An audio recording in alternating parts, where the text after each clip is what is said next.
High Admiral Vrax Thorn stood imperiously on the command deck of the inevitable Dominion, flagship of the Galactic Hegemony's Third Armada. His chitinous exoskeleton gleamed under the harsh blue lighting as he surveyed the tactical hologram, displaying his impressive fleet, 200 warships arranged in the legendary spear formation, developed over 10 millennia of interstellar conquest. "Status report on the human vessels," he demanded, 6 eyes blinking in sequence. Strategic Commander Pelvorax consulted her neural interface. 5 ships detected, Admiral. Primitive design. Minimal energy signatures. They appear to be cargo haulers retrofitted with basic weapon systems.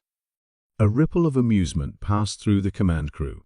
The humans, newcomers to the galactic stage, had apparently sent merchant vessels to face the most feared military force in the known universe.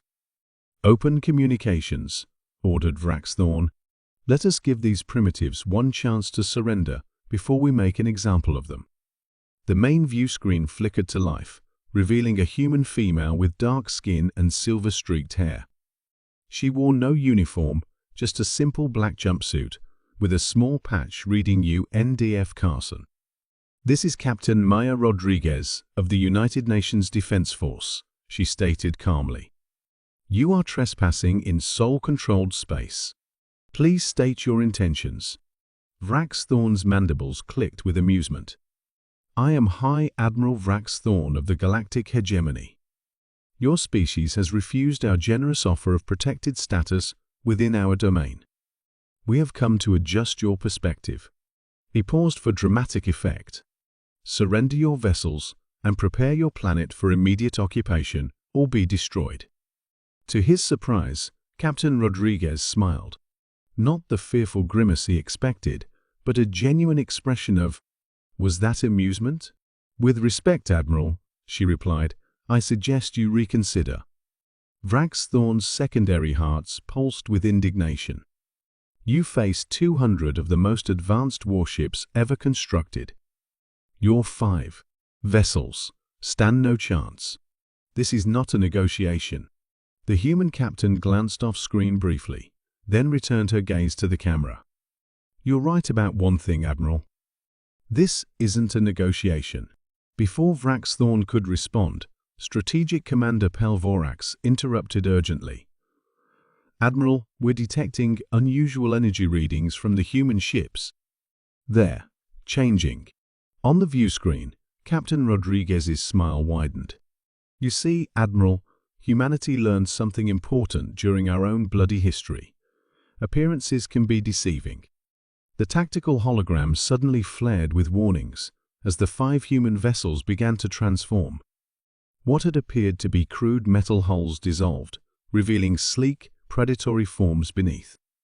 Active camouflage systems deactivated, energy signatures multiplied exponentially, and weapon ports opened along previously invisible seams. "Impossible," whispered Pelvorax.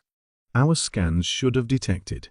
"Quantum mimetic technology," Rodriguez explained conversationally, as if discussing the weather, "allows our ships to appear exactly as we want them to. Quite useful when meeting new civilizations, lets us see their true intentions." "This changes nothing," Vrax Thorn declared, though his confidence had evaporated. "You are still hopelessly outnumbered." Rodriguez chuckled, the sound sending an involuntary shiver through Vrax Thorn's exoskeleton. "About that." She made a small gesture with her hand. Space rippled around the hegemony fleet as hundreds of distortion fields collapsed simultaneously, revealing human warships that had been present all along, not 5 vessels, but 500 surrounding the hegemony armada in a 3-dimensional containment formation. "Tactical," barked Vrax Thorn. "We're completely encircled," Pelvorax reported, her usual composure shattered. "Their weapon systems. Admiral, I've never seen anything like this. The energy readings suggest they could reduce our entire fleet to subatomic particles in seconds." On the view screen, Captain Rodriguez's expression grew serious. "The galactic hegemony has subjugated 17 species, and destroyed 12 others who refused to kneel. Humanity has no intention of becoming number 18 or 13. She leaned forward slightly. We've studied your history, Admiral. We know what you did to the Arcturians when they refused your protection. We know about the Rigelian genocide and the enslavement of the Tau Ceti colonies. For the first time in his long, distinguished career, High Admiral Vrax Thorn felt genuine fear. What do you want? Right now?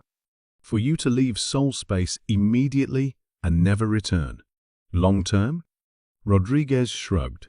The hegemony will need to undergo some significant structural reforms. The age of conquest is over. You can't dictate terms to the most powerful empire in the galaxy. Vrax Thorn protested, though it sounded hollow, even to his own hearing appendages. Actually, we can, Rodriguez replied. Because as of today, you're not the most powerful anymore. We are. She smiled again, not with malice, but with something perhaps more terrifying, pity. You have 1 hour to depart. After that, we'll assume hostile intent.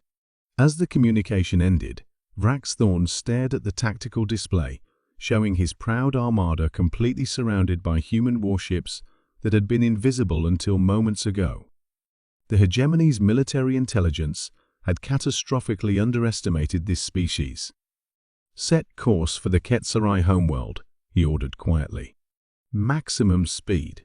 As the Third Armada retreated in humiliation, Vrax Thorn wondered how many other human ships might be out there right now. Invisible, watching, waiting, and worse, laughing